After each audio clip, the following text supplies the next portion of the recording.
Hopefully third time is a charm. Oh my God, we tried this 3 times now. I'm Doormat Mom. Welcome back to the Doormat Mom No More podcast, where we talk everything estrangement, family estrangement, parent-child estrangement.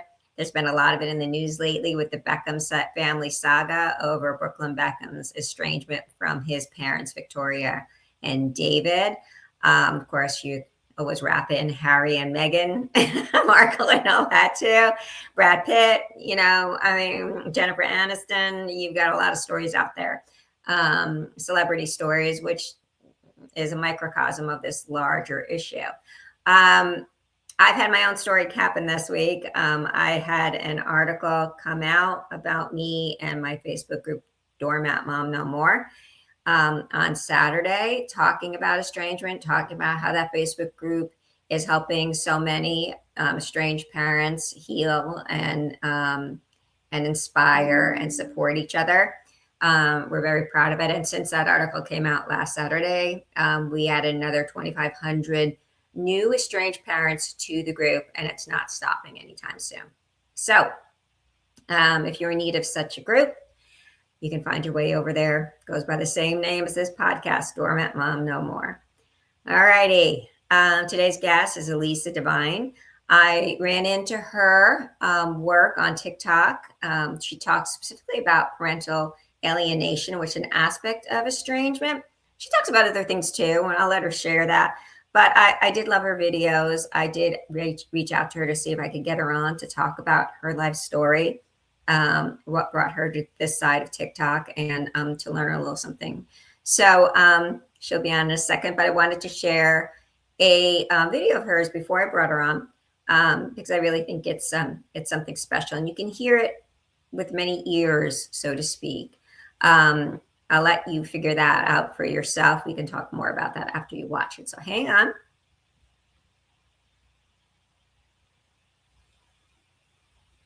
One day you might wonder why I didn't fight louder, why I didn't pull harder.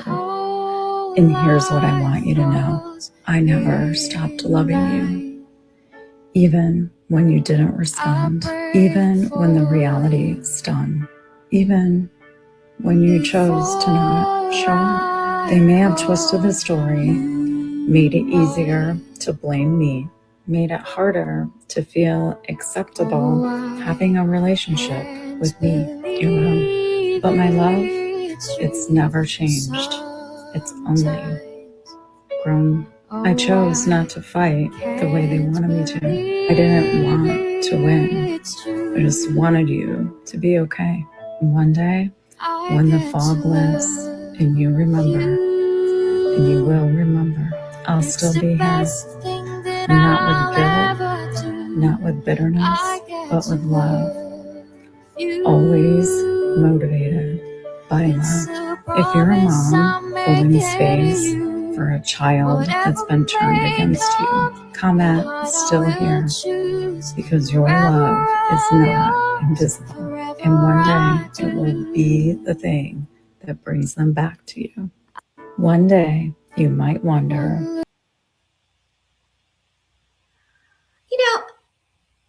I listen to that and I say, the fight in so many ways that is expected of you is a fight that really does not help the situation, because when a child goes estranged, you have to let them go, because you can never keep something in your life that doesn't want to be there. And because that's not a relationship. People have to come back together on their own, of their own volition, so that they can rebuild something new. Because once an estrangement happens, you'll never have the same relationship you left behind. You're going to create something that's brand new. And everybody's got to want to do that with their own autonomy intact. So, and And I do believe that it's love that will do that, that will bring it back together. But you can hear this from so many different perspectives and so many different ears. I'm going to let her share the ear that she created it with, um, and bring her on and share a little bit about her story and how she ended up in this side of TikTok and on my podcast. Here we go. Hi, how are you, Lisa? Hi, Laura. I'm doing well. How are you? Thanks for Better, having me. much better. I'm glad it's working this time. I think it's going to be a really powerful conversation. We're breaking the internet already. I know it's got to be the energy. Electricity is flying off the walls. Yeah. Um, so you make some great videos. That was a wonderful one.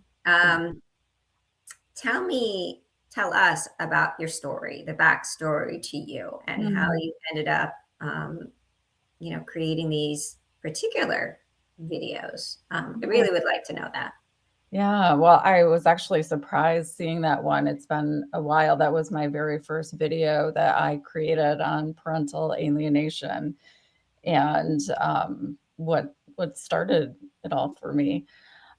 So going back to my story and how I ended up in this conversation is that I was in an abusive marriage for 18 years total. It started in high school and I ended it when I was 35.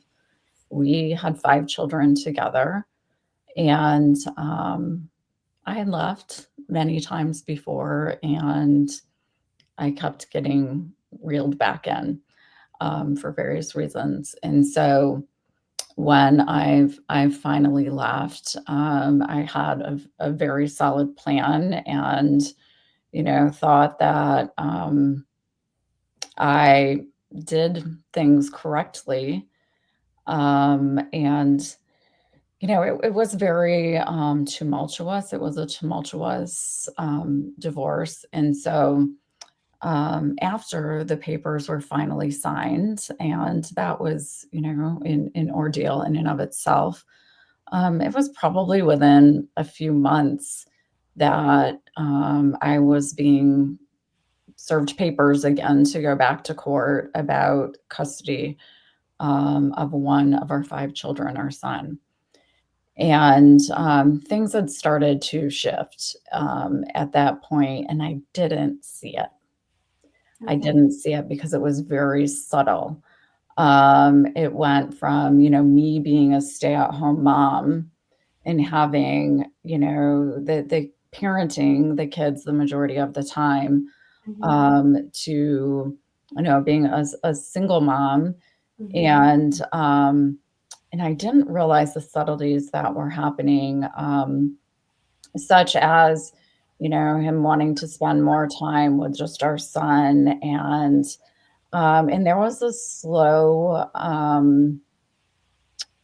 piece of control that was in manipulation that was taking place, and Right. that's the part that I didn't see, and, in hindsight, could I have stopped it? I mean, maybe, but I don't know. It was slowly eroding, and, at the time, I did realize, it was too How far old gone. is how old was your son when this was happening?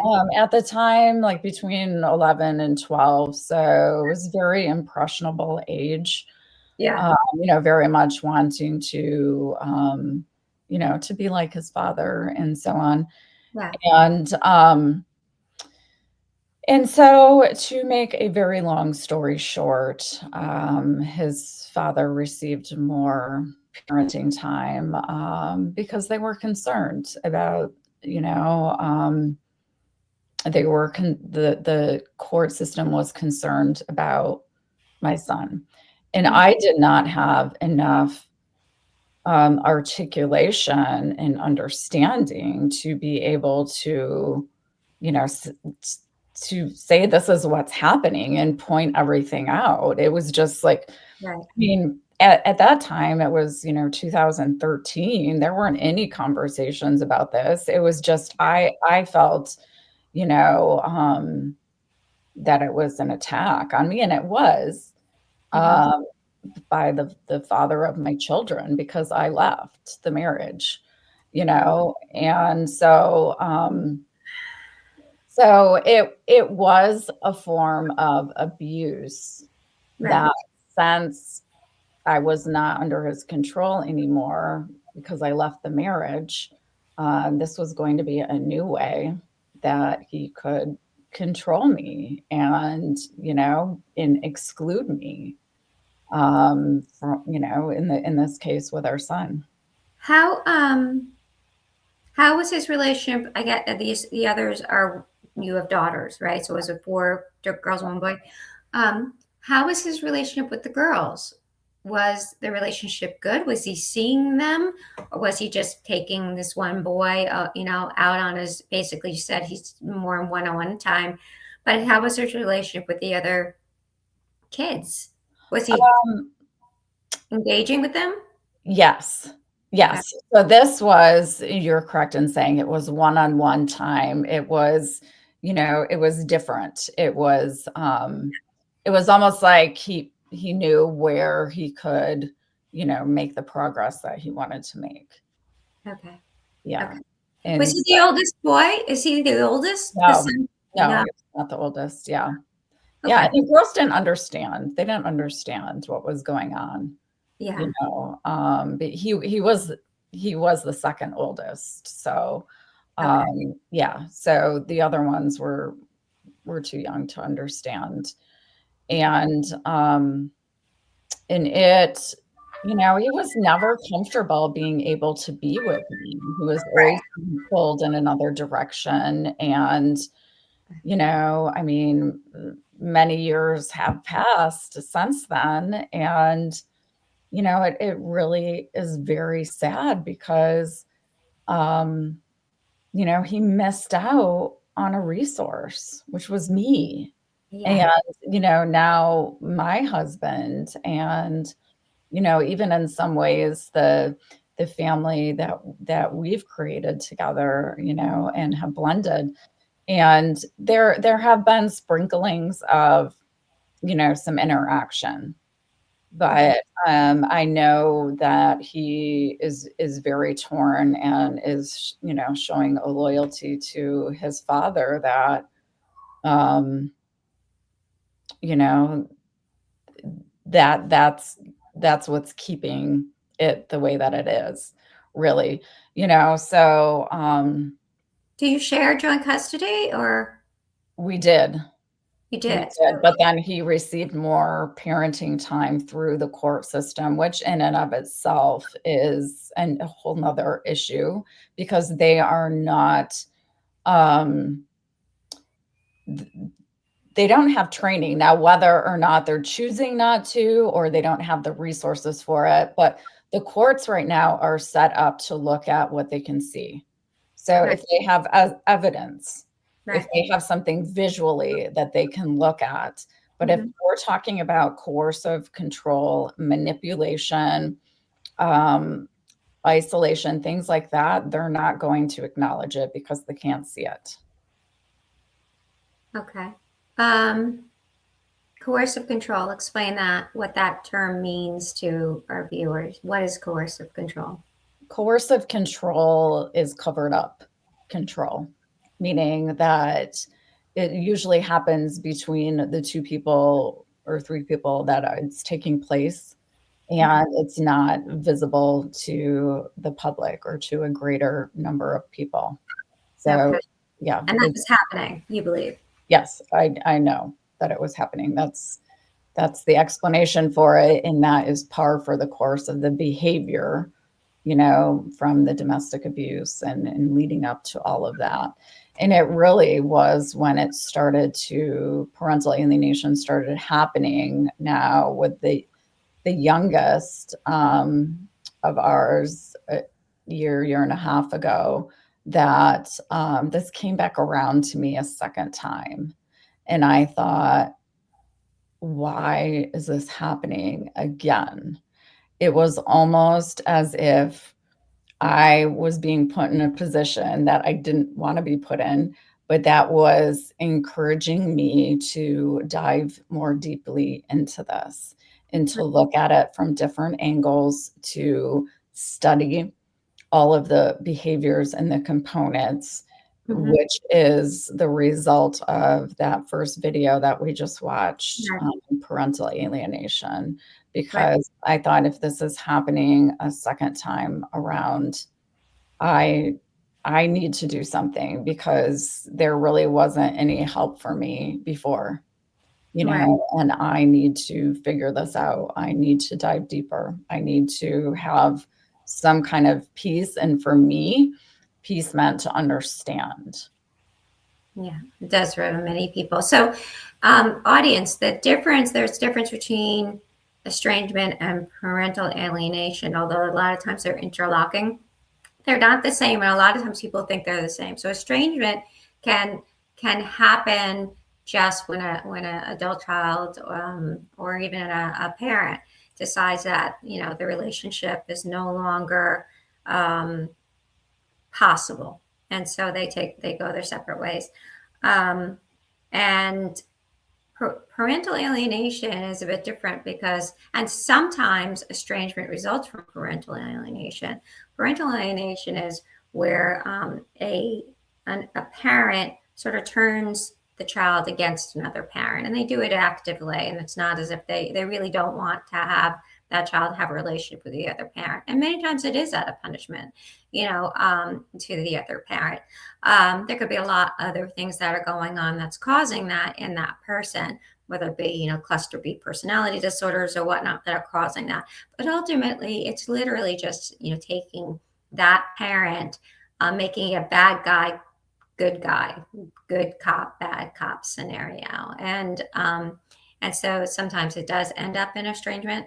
And Yeah, so then it could happen either to one way or the other, go to father to mother or mother to father. And so it happened to you. You were on the receiving end of that.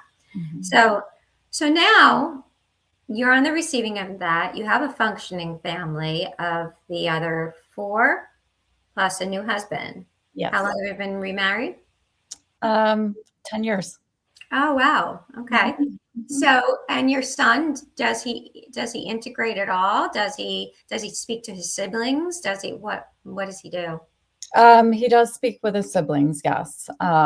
Integrate, no. Like I said, there have been like a Yeah. handful of situations, over the years, but not in the last two. So what does that feel like for you? How do you manage those emotions and that loss? Because Mhm. that's a loss. Like what, I mean, that obviously is very hard. So how do you deal with that?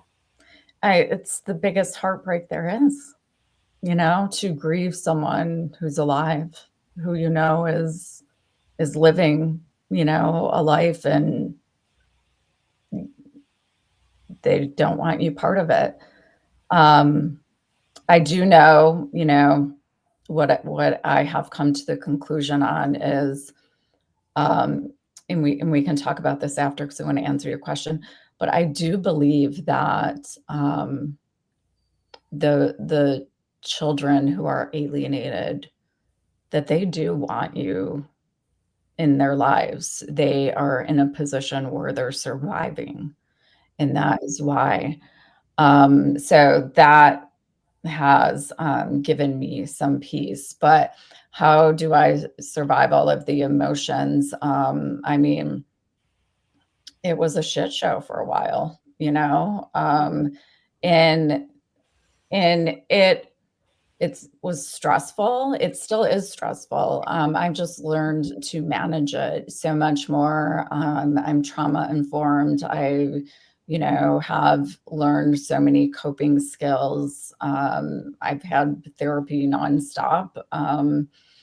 And I find things that work for me. Exercise is a huge part of my life, movement, talking. I, have a few people that I can talk to and who understand and get this, but I don't talk about it freely, with most people at all.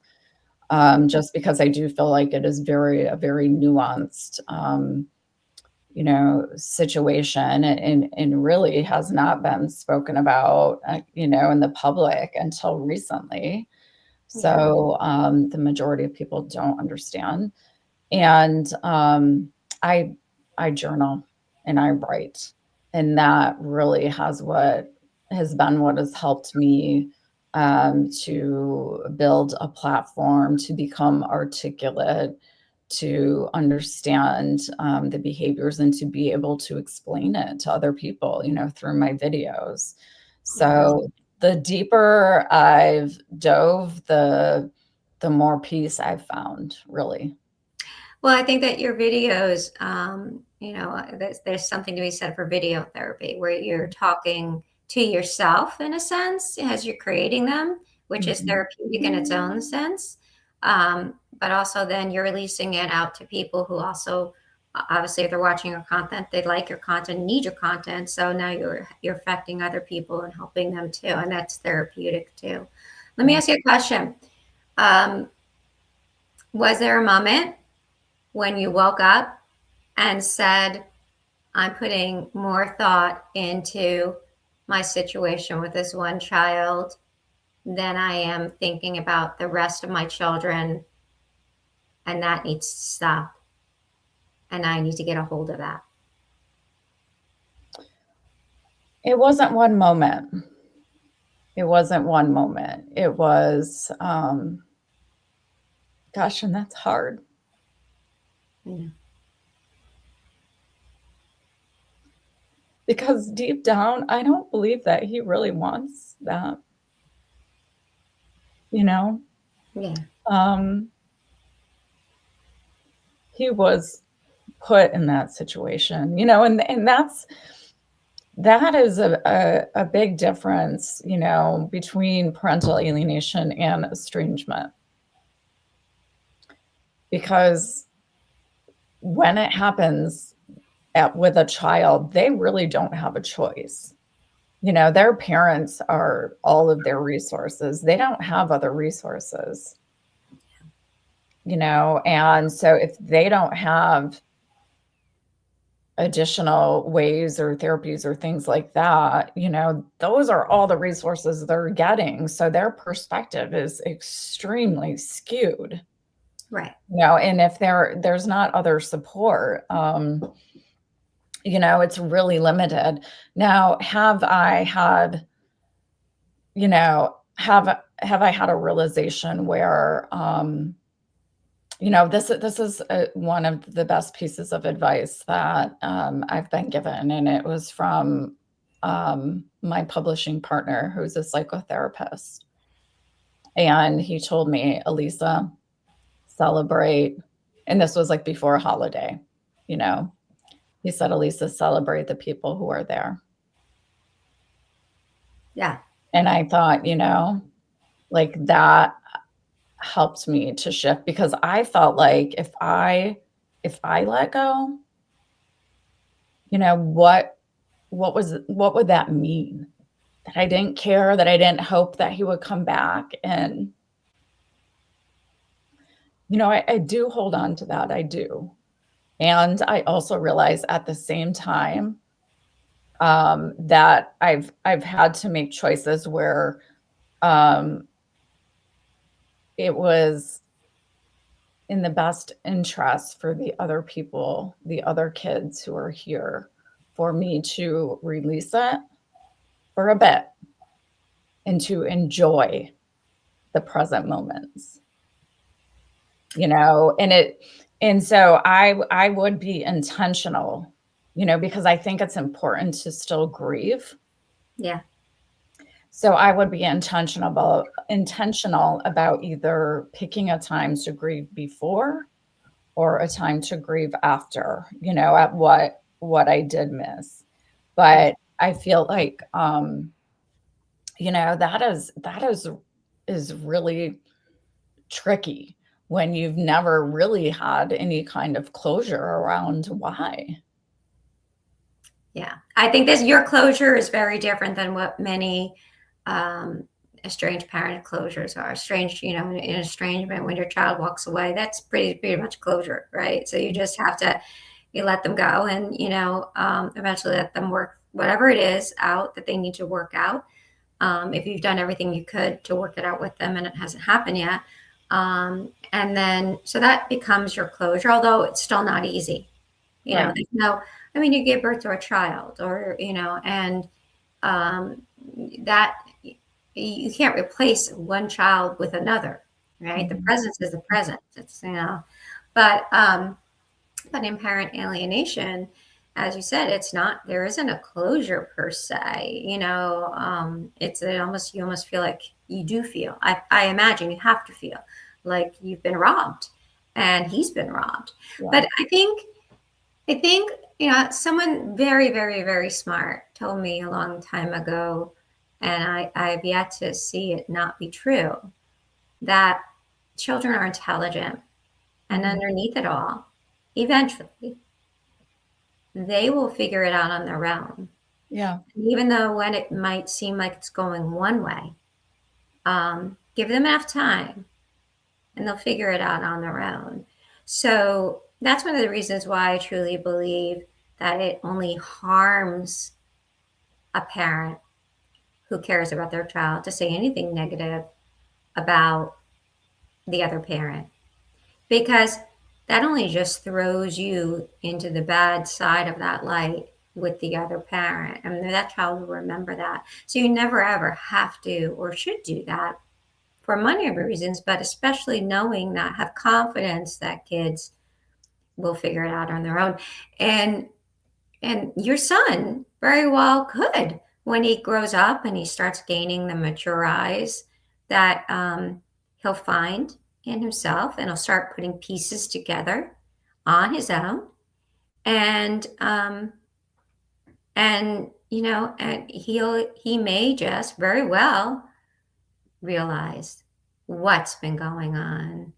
And that's for you to wait and see, if that's the case.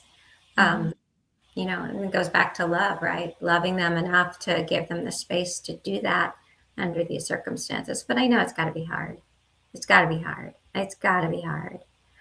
Um, are you part of any type of online support groups? Because there are plenty of them now, as far as, dealing with alienation, parent alienation. There's Stop Alienation through Facebook. There's a number of support groups that have, convened now. Are you part of any of them? No, I'm actually not. I have been considering starting my own, as well, actually. So, because it is, I wrote about that, that part of alienation in one of my stories in an anthology that I published in 2020. Mhm. So, I've been writing about it for a while, and I'm doing another anthology on parental and alienation, and incorporating, some stories from people who've reached out to me through TikTok. So, I do feel like I'm moving into the thought leader space on parental alienation, Yeah. and, I've been looking at it, from a spiritual perspective too, which has really been very interesting, and just kind of another, take and perspective on it too. So, Yeah. yeah, There's always hope. That's why I would say there's always hope, because as long as there's God, there's always hope. yeah, And your son may come out stronger. You may come out with a stronger relationship than you ever would have if he hasn't gone through this. yeah, absolutely. Um, so it's I truly believe that. Um, and yeah, I think that any type of support group is great, whether you start your own or whether or not you join one of these other groups. There are a lot of people that are fighting. You had an attorney, yes? You had a when this all happened. Did you hire an attorney and bring this to your attorney's attention? Did you go to court over? I know that you said that he requested more parenting time and this. Did you go back to court? Did you bring in an attorney and say, "Hey, listen, this is what I'm seeing. This is what I'm experiencing"? Anything like that? Oh, yeah. Oh, yeah. And, and I was even in court another time after that, about a couple of our younger daughters too. And, in the work that I do with domestic abuse and the books that I've written, this is pretty standard across the board. If they can't see it, they're not going to go based on your words of, coercion and Yeah. manipulation. And so, and that, and it does, take place that way between the alienating parent and the child. And even the children think that that's in their best interest. It's Stockholm syndrome. They advocate for, the alienator, the one who's doing it. They will advocate for them and stand up for them, because it is for their survival, really. And that's a big difference, that I didn't understand at that time, was that it was happening, is that the kids being alienated are in survival mode. They are trying to get by, and they're going with the one who has the loudest voice. Right. And, so it is very tricky for them. I agree. I think that also it's very dependent on, it's age dependent, right? That the age that your son was going through this Mhm. very, very impressionable age, Mhm. very, very impressionable age. Now, mom and dad are divorcing too, so that's also a very, very vulnerable situation. Mhm. Up is down, down is up, and it's different when from certain ages you're much more vulnerable, and then you get into the next level of thinking, and then they start like being able to discern on their own, right? So that's what I was talking about later on. Mhm. And I agree with you. Courts, look, there's a lot of kickback on what the court can and can't do, what the court is doing and not doing on behalf of families. When you look at a court system, it's just basically, it's fact based. It's Mhm. fact, evidence based. How Mhm. else are they going to go through how many cases they have, and make, a determination? And it's unfortunate, quite frankly, I said that, you give birth to a child, the two of you give birth to a child, so to speak. And then when something like this happens, it gets completely taken out of the people who gave birth to the child, and now it's in the court system who didn't even know the child before. And that to me seems like odd. It's an odd thing that it drills down to just someone else making a determination on on the child that you've raised from. So Exactly. it almost feels like the court owns the child, and you just are the guardian sort of the court in certain Yeah. cases, right? Doesn't it seem that way sometimes? But then you know what, they're put in a position too that they're this is landing in their laps, and so I don't know what to say about all of that. I guess they're all just doing the best they can. And I some found it to be because more help what I found it to be more helpful to not utilize the court. you try to stay out of the court if possible. You really do. I found that always to be the case. I would, in my own life, I've tried to avoid court at every cost because, I think that, if you have two parents and they love the child, they should be able to talk and work through and, create the best situation for the child. But that's not always the psychology of every parent either. Like their parents are look at it from that end, and their parents would like to go right to court, and Mhm. which is a mistake. It's a mistake for everyone involved, especially the children. Yeah. So you landed on TikTok. You started making these videos. How long have you been on TikTok making those videos? That video was in June, so, I mean, that's 7 months ago. I was on TikTok before that, creating content around my books and publishing services that I offer. Yeah, However, since I posted that video in June, I really can't get away from posting, without posting yeah, content on parental alienation, because people are just so hungry for it. yeah. I think it's like estrangement. It's a fairly new conversation point. Yes. Not a new phenomenon, but a fairly new conversation point where it's like anything else. When you're not speaking about something, but it's growing underneath the cover, so to speak, when someone finally says, "Oh, wait a minute, this is happening," everybody's like, "Can we talk up now? Can we speak?" Right. That's how it Right. happens. That's how it happens. It takes one voice. One Yeah. voice. Well, I really believe that our society is in an evolution I agree. of incorporating emotional intelligence into relationships. Right. And one of the ways that that is happening is through the alienation and estrangement epidemic, Yeah. because we're all being forced to look at, you know, Yeah.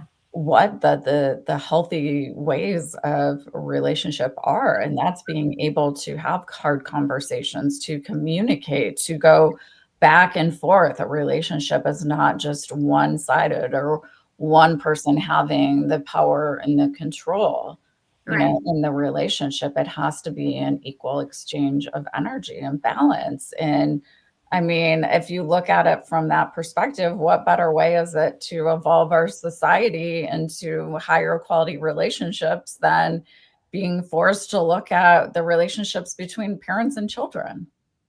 Yeah, but I think there's a breakdown right now in the fact that young people are being taught that estrangement is in my neck of the woods is first course, not last course, Mhm. um, and so and I think there's a lot of reasons for that. I'd have to share them all here. I've said them a million times, but but I think that's got to change. So we're really I think we're at a crossroads with all of this. Yeah. Which direction is the family going to go? Because you can't continue to have relationship based around, the cutoff culture. And, and yeah, there are moments, absolutely, in cases where there's abuse, neglect, or, feeling unsafe that's caused, for real actions, for real reasons that the child has identified and said, listen, I can't have this relationship with you under these circumstances. I need time, or I need time for a long time, or I need time, whatever that ends up being, that time. Um, that's real. But then there's the other side of it where you have good parents that are experiencing it too for reasons that aren't real, and they go along with the current day societal narrative that's being pushed.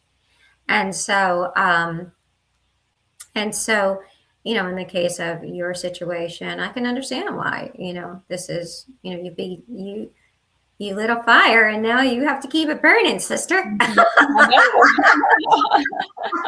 know. Right.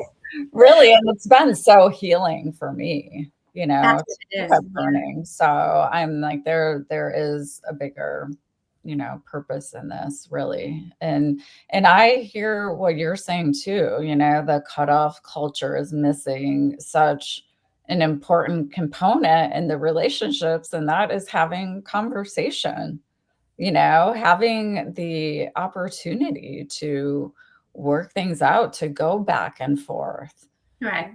for it to be open and to have some understanding versus, like you're saying, it's just automatic Right. cutoff. Right. That's not, and I tell you what, they're going to go into other relationships They're gonna bring it with them. and they're gonna do the same thing over and over until they, either decide to be open and willing to have a discussion, or the other person, cuts them off, and then they're going to look at it, so Yeah. Let me ask a question about your other children. Do they when they do you know if they speak to your son about you or how you're feeling, or when they are talking? Do you know if they have conversations about you and how it's affected you to him or with him? I believe the answer is no, because I believe that whole conversation is closed off for him. Okay. Yeah. So Well, a I lot of know that they see it, and but they, That's where it's really frustrating to me because I wish that other people on the outside, you know, would see, would speak up, would advocate for that, and that's where it's been, really frustrating for me that, that hasn't happened, and even from other family members and so on. So there's, kind of like it's this whole part about not being able to have a hard conversation, and it does go back to the abuse that was present, in the marriage. It does go back to, my kids all having their own traumatic experiences with that, and that being part of it, and them, still having a relationship with their father. Um, so it's complicated. There's a lot of feelings at play, and a lot of family things at play, and I hope at the end of the day, what I'm doing is modeling how to have open conversations, how to, be emotionally intelligent, and to have equal exchanges of relationships. And, you know, that's my goal, that I can model that they will see that, they will see the difference. So, two thoughts. One, this has been a conversation piece between me and a number of people with regards to what you're saying, where you would hope that someone in the family circle, or even close relation with the family, would stand up and say to your son, or like, "Hey, what the heck are you doing? Like, this is not right. You Mhm. need to wake up." This woman has been a great mother. What cutting her off, this is not good. You would hope. And unfortunately, where so many people are today, they just won't get involved. It's Mhm. that I don't want to get involved thing. I Mhm. don't want to. It's not my business, or it's difficult, or I don't want to get involved. That I don't want to get involved moment is like running rampant in our culture today. And that's one of the things where people just don't stand up anymore. In these situations, especially. And so I think that's sad. And I think it runs true in estrangement as it does parent alienation. Siblings don't want to get involved. It's like a hot potato. Well, you know what? But this is happening. We should all just ignore it. It's not like the elephant's in the room and everybody just continues to look past it. Can we all just not ignore it? Right. And I think that's definitely happening. And I get that brought up to me all the time. So I'm glad that you touched upon that. Um, I think it's a thing that, it really needs to be rectified. But I think it's a point in our time too, where, people just don't like messy, Mhm. don't like messy.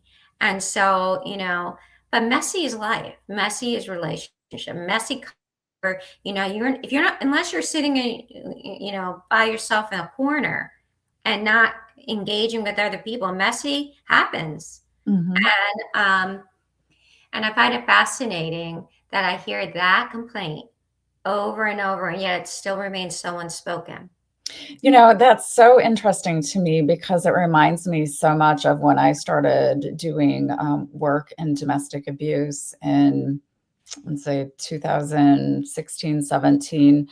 That was such a common thing to hear, well, it's a husband and wife issue. People don't want to get involved, or it's not their business. It's like, so the cycle of abuse continues because there's not enough conversation around it and not enough people, who are advocating for the victim, or for healthy situations to exist. And I've said before that in my situation, parental alienation is an extension of domestic abuse. Hmm. And so it's almost like, and there's so many nuances between parental alienation and estrangement and how it happens. Yeah. Yeah, it does very much feel to me like this is an extension of abuse. You're right. And yeah, people want to avoid that. They want to avoid the hard conversations, the messiness, and but we're not making progress as a society from that. We Right. can't continue to avoid things that are affecting millions of people. Like, how is that going to progress? It's just going to continue and get worse. Yeah, but you know what? You get the beat down from, I mean, I don't know if you're familiar, but I get like continuous beat down by the naysayers or by the strange adult kids, or that, you get the beat down. You have to be able to endure the beat down to be able to get that voice heard and change anything. And that takes a lot, you Yeah. know, and you have to have a strategy to deal with that. Otherwise, you will end up in a corner just talking to yourself with Yeah. relationships because it's just like, you know. And so, do you think that you're speaking to the choir in the sense that your example is just being example to the people who are going through it and are like you versus your own children looking on and saying, look, mom is fighting this the good fight, so to speak, and now I'm going to take a note from her and step in and fight the good fight as well. And eventually meaning, talking to my brother about all this. Do you think that your children are seeing this and having it resonate? They got to be seeing, look, you can't be living in the home with your children and you could be saying nothing at all in their presence, nothing at all, right? But they know when something's going on. You don't have to tell them. They're just like, they can take it from your body language. They can take it from, the essence, so to speak. Right. So Yeah. when there's stress in the home, they're going to pick up on that. Right. They might not know where it's coming from, but they'll pick up on that. Do you think that they're taking a note and learning from you, so to speak? Do you think so? I hope so. And I think that with the way that I create my content, even if they don't agree with everything that I say, they're going to see the authenticity and the genuineness in what I'm speaking about. So they're allowed to have a different opinion. Like they're allowed to love their father and to see, some of the good things in all of that, you know. And they also need to be discerning in Yeah. future relationships, as they're entering romantic relationships and be able to spot when something feels off, when something feels controlling, when there's not an equal exchange of energy. And so, I can't make everyone happy, and I know that you've said that to yourself, but I can speak of my experience. And I know people are going to resonate. And believe me, yes, I've heard people who don't. I've heard from estranged kids, who who listen to my videos, and from their perspective, which is completely different, and I understand that too. Right. Like I'm not saying that they're wrong. Like there are many circumstances where that's valid, Right. but we're not doing each other anything good or positive by being at each other's throats. You know what I mean? We have to come together in the conversation and say, hey, what you're experiencing is valid. What I'm experiencing is valid. Like, let's look for the solutions together. We're not against each other, you know? Yeah, I see that. And I always say that, and then you get that one, in my case, a strange adult child that reaches out to you from the back channels and says, I'm going through this with my parents. Do I have any right to decide to estrange them? Or do I, am I off? Am I, um, can you help me like figure this out with me so I can, bridge the gap on that? Cause I don't want to not have a relationship. You get those voices. And when you get those voices, there lies the hope, because that's the one that's ready to listen. Right. That's the one that's going to provide the example. And that's the one that's going to turn others in the direction that everybody should be going at this point, right? Exactly. And I mean, I've seen that time and time again. I had a remarkable thing happen, where I spent a couple of hours on the phone with one young woman who was an estranged adult child. She Okay. did have her own family at that point, and she had been trying for years to have a relationship with her parents. And I spent a long time with her and then I guess a couple weeks later, I put out a video, and I started getting the normal haters that I hate, and she came up underneath, and she just, like, all of a sudden, it was like the most remarkable thing I never expected. She came up and she said, "You know what? Not every situation is the same. You guys all look at this as like, but you do not understand that all these circumstances all differ so much, and maybe you don't understand hers fully, and maybe you should like listen to her because XYZ, nicest woman in the world." And and I was like, wow, you see when you stay genuine, you Yes. don't get ruffled by these things, Yeah. and you just try to help, you come from a genuine place, what that can do. So I always say the genuine message, the genuine reason, the genuine inspiration that emotions to, especially in these types of situations. And that's why you need to stay genuine to your messaging. You need to, what is your not new husband, but the one, he's not new, he's 10 years old now. I'm not gonna call him new. What does the old man say, current old man say about your situation? What advice does he give you? Because he's got to be speaking to you in the back.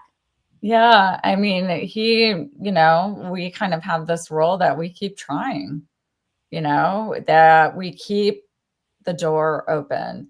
And, I do buy Christmas presents and, send them with the other kids. And, and he tells me, I mean, he's sent messages, like your mom really misses you. She loves you. She'd love to hear from you. So he is in my corner. He does advocate, he does support me through it. But, in the beginning, when we were newly married, it was confusing. No one was talking about this. It was like, why is this happening? So it definitely was confusing for a while to him too, but as we've seen it play out over time, it's become more clear. The pattern, has been consistent. And, so Were yeah. you, can I ask this? Can I slip this question in? Were you scared to tell him about the situation when you first met him? No, because it didn't happen. It actually happened. This is my theory that the parental alienation began once their father found out that I was dating someone.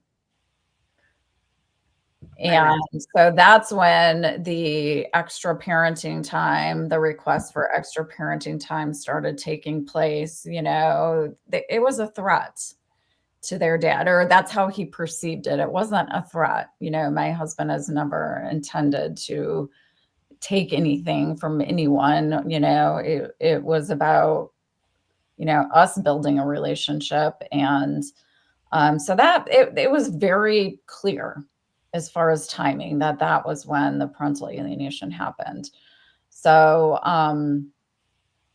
yeah. It is remarkable that he be centered on the boy versus the girls in that situation. Now that you describe it that way, it isn't, I am not, in this situation specific to this, I'm commenting and specific to this, I'm not shocked in that regard. Well, there was one boy. Yeah. So that, and yeah, and he sees himself in that boy. Mhm. He sees himself in that boy. Very And much. that boy is, many times and depending upon how he interprets the value of a boy versus a girl. He could see that as like, he's got to keep a hold of that boy, and the girls will be fine. He'll still have a relation with the boys. His ownership. Crazy how things unfold. But listen, we've got to go. I'd love to have you back on. We'll talk more about all this. Keep up this work you're doing. I think it's really important. I really do. Let me know if you do launch a group. That would be nice to be able to share as like a follow-up like announcement that you did. If you're suffering from this, go over to her. And thank you for coming on. Thank you so much for having me. Conversation. I appreciate you. You're welcome. I appreciate you too. I will make sure that all the links that are attributed to you will get put on this video, and you can share whatever you want. And I will see you soon. Okay. Thank you so much. All right. Talk later. Bye. Love that conversation. She brought another element to the estrangement conversation, an interlocking one that needs to be talked about a little bit more. I am going to once again tell you or suggest Doormat Mom No More book. It's on Amazon. Get it today. If you do read it and you love it, everybody's saying it's a great book, unless you're a troll. Go put a review on Amazon. And then we did something new. It is new. The Doormat Mom No More app. It's under the name of Doormat Mom. It's available for iPhone and Android. And what it'll do is it'll help introduce you to people who estranged parents are local to you. It'll also help introduce you to people who are national. But the main purpose, because so many of you asked to meet people in your town that are estranged parents that, aren't saying anything, but everybody knows that, this is happening and they'd like to meet other people in their vicinity, maybe to start a support group, maybe to just have a cup of coffee, maybe to just cry on the shoulder, what have you. This app will introduce you to each other. It is free to download, free for the first 3 months, and less than $5 each month after that, just to cover the cost of maintenance and development.